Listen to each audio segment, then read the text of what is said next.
রাস্তা দিয়ে হাঁটতেছেন, একটা কুকুর সামনে দাঁড়ায় গেল। কুকুর ডাক দিয়ে কয়, বড় পীর, আমার একটা প্রশ্নের জবাব দিয়া যাও, তুমি ভালো নাকি আমি ভালো, জবাব দিয়া যাও। কুকুর কথা বলতে পারে না, ইমানদারের বিশ্বাস আল্লাহ যদি তৌফিক দেয়, শক্তি দেয়, পারে না। বড় পীর চিন্তায় পড়ে গেলেন, এখন আমি কি জবাব দিব রে কুকুর?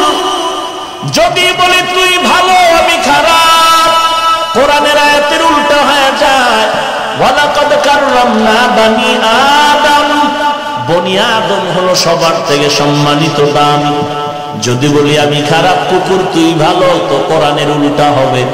যদি বলি আমি ভালো, কুকুর তুই খারাপ, তো আমার মধ্যে অহংকার এসে যাবে। আমি ভালো বলতে পারি না, আমি খারাপ বলতে পারি না, এখন কি করা যায়? কুতুবুল আলম, কুতুবে রব্বানি, মাহবুবে সুবহানি শায়েখ আব্দুল কাদের জিলানী রহমাতুল্লাহ আলাইহি মুরাকাবায় চলে গেলেন। মুরাকাবার থেকে জবাব, আল্লাহর পক্ষ থেকে দিলের মধ্যে জবাব এসে গেল। ডাক দিয়া বলেন, কুকুর, আজকে তোর প্রশ্নের জবাব দেওয়া যাবে না। জবাব দেওয়ার জন্য আমার কবর পর্যন্ত যাওয়া লাগবে।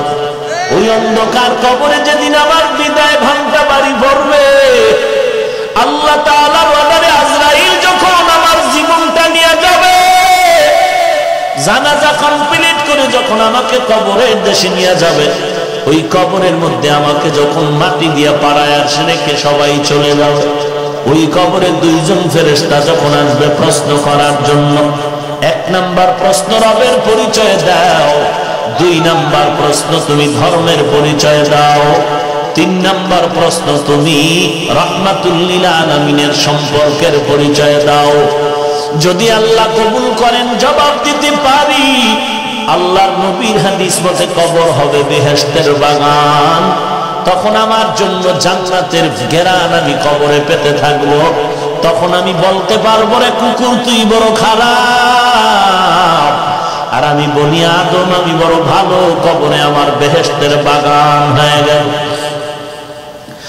আর যদি আল্লাহ না করুন এই কবরের হালাত বিপরীত হয়, প্রশ্নের জবাব যদি আমি দিতে না পারি, সাথে সাথে আল্লাহর ওয়াদার হয়ে যাবে কবর জাহান্নামের গর্ত।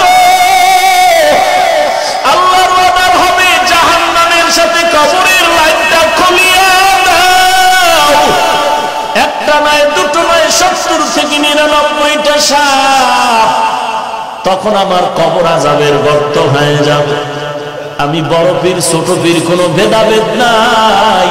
তখন আমি তোমাকে বলতে পারবো, কুকুর তুমি অনেক ভালো, আমি অনেক খারাপ, কারণ তোমার জাহান্নাম নাই, আমি আব্দুল কাদের জিলানীর জাহান্নাম। আল্লাহর ওলি এই কথা বলিয়া দুনিয়ার মানুষের বয়ান করে শোনায় গেলেন, এ দুনিয়ার মানুষ,